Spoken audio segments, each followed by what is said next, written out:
Bonjour et bienvenue sur Juste un fan de foot. Aujourd'hui, on se lance à la découverte d'une nouvelle pépite du foot français.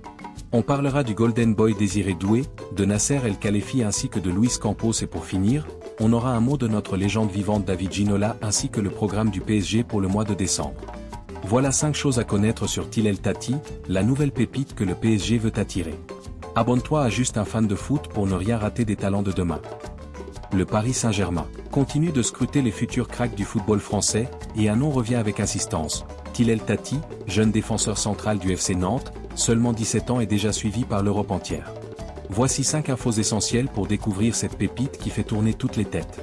Un des origines riches et une identité footballistique puissante.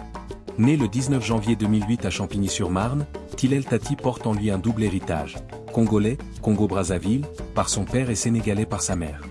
Déjà international français chez les U16, U17 et U18, il peut encore choisir de représenter le Sénégal ou le Congo, ce qui attise fortement la curiosité des sélections africaines. Si tu veux d'autres portraits de jeunes cracks, lâche un like et abonne-toi à Juste un fan de foot. 2. Une formation d'élite avant une ascension express.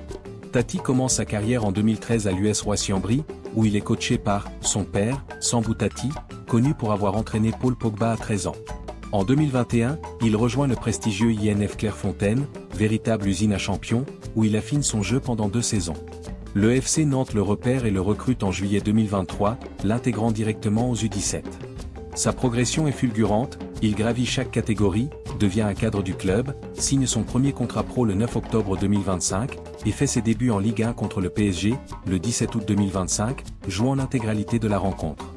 Dis-moi en commentaire quel autre jeune tu veux que j'analyse sur la chaîne Juste un fan de foot. 3. Un profil physique et technique ultra complet avec son gabarit impressionnant de 1,92 m, Tati impose le respect. Solide dans les duels, serein balle au pied, il a tout pour briller dans les championnats les plus exigeants comme la Premier League ou la Bundesliga. Mais ce qui fait vraiment sa force, c'est sa polyvalence. Défenseur central naturel, capable de jouer milieu défensif, ou même arrière gauche selon les besoins. À seulement 17 ans, il est déjà un pilier du FC Nantes avec 8 titularisations sur 9 matchs, soit 89% de présence dans le 11 de départ. Un rendement digne d'un joueur bien plus expérimenté. Si tu kiffes ce genre d'analyse, pense à t'abonner à Juste un fan de foot et active la cloche. 4. Une valeur marchande qui explose. Estimé à 6 millions d'euros sur Transfermarkt, Tati n'a pas fini de prendre de la valeur. Son statut de titulaire, ses performances et son potentiel en font l'un des profils les plus prometteurs de sa génération. 5. Une bataille XXL entre le PSG, la Premier League, et le Barça. Le PSG suit Tillel Tati de très près et serait prêt à passer à l'action pour sécuriser ce talent franco-africain. Mais la concurrence est féroce. Arsenal, Liverpool, Manchester United, Tottenham, Brighton, Brentford, Aston Villa, tout le monde surveille le Nantais. En Espagne, le FC Barcelone est également sur le coup. Mais bonne nouvelle pour les supporters, le joueur ne serait pas insensible à une arrivée au Paris Saint-Germain. Et toi, tu veux voir Tillel Tati au PSG? Donne ton avis et rejoins la famille Juste un fan de foot. Passons maintenant aux récompenses suite à l'excellente saison des Parisiens. Le Golden Boy Désiré Doué, le meilleur président Nasser El Khelaifi et le meilleur football exécutif Luis Campos étaient à l'honneur ce lundi 1er décembre à Turin lors de la cérémonie du Golden Boy 2025, organisée par le média sportif italien Tuttosport. Vainqueur de l'UEFA Champions League, de l'UEFA Super Cup, de la Coupe de France et du Trophée des Champions et sacré champion de France en 2025, le Paris Saint-Germain voit donc sa saison récompensée par de nouveaux prix individuels. Le Golden Boy, qui récompense tous les ans depuis 2003 le meilleur joueur européen de moins de 21 ans, voit donc le numéro 14 parisien sacré après une saison exceptionnelle en rouge et bleu pour devenir le 4e français à recevoir ce prix. Élu meilleur président, Nasser El Khelaifi avait quant à lui reçu son trophée la semaine dernière au campus PSG. Luis Campos a de son côté reçu la récompense de meilleur football exécutif. Nasser El Khelaifi, nous avons réalisé une saison fantastique. En tant que club, nous avons franchi une étape importante qui a couronné le travail des 2 ou 3 dernières années. C'est la meilleure saison de l'histoire du club, mais plus important encore que les résultats, c'est la manière dont nous les avons obtenus. Nous sommes très fiers de notre approche et de notre victoire. Je pense que c'était le plus important pour nous, la manière dont nous avons gagné et transformé le club. Nous sommes très fiers d'être là où nous sommes aujourd'hui, car le chemin a été difficile, mais nous continuons sur la même voie, sans changer nos habitudes. Notre philosophie doit être de gagner collectivement, avec le groupe, en développant nos jeunes joueurs, grâce notamment au meilleur entraîneur du monde, Luis Enrique.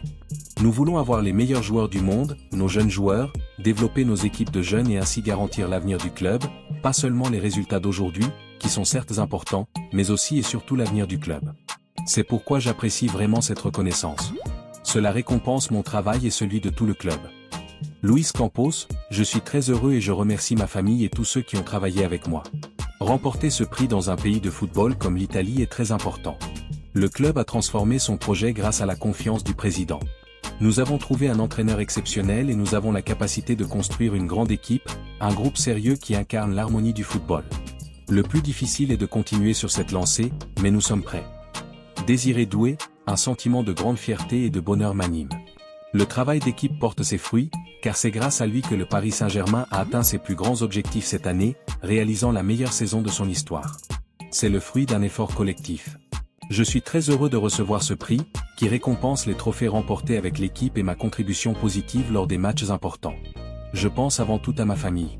Ensuite, bien sûr, à mes coéquipiers, à l'entraîneur, au staff, aux dirigeants et à tous ceux qui travaillent pour le club, avec une pensée particulière pour notre président, Nasser Al-Khelaifi, qui a cru en moi et m'a fait venir au Paris Saint-Germain. Sans eux, je n'aurais pas pu remporter le Golden Boy. Bonne nouvelle pour Achraf Hakimi.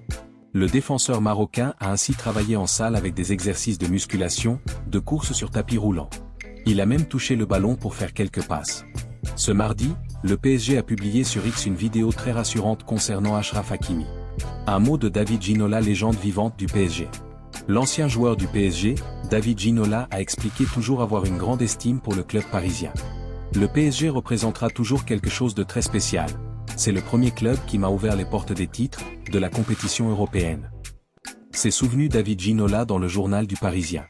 L'ex-footballeur s'est rappelé les bons souvenirs de ses succès avec le club de la capitale.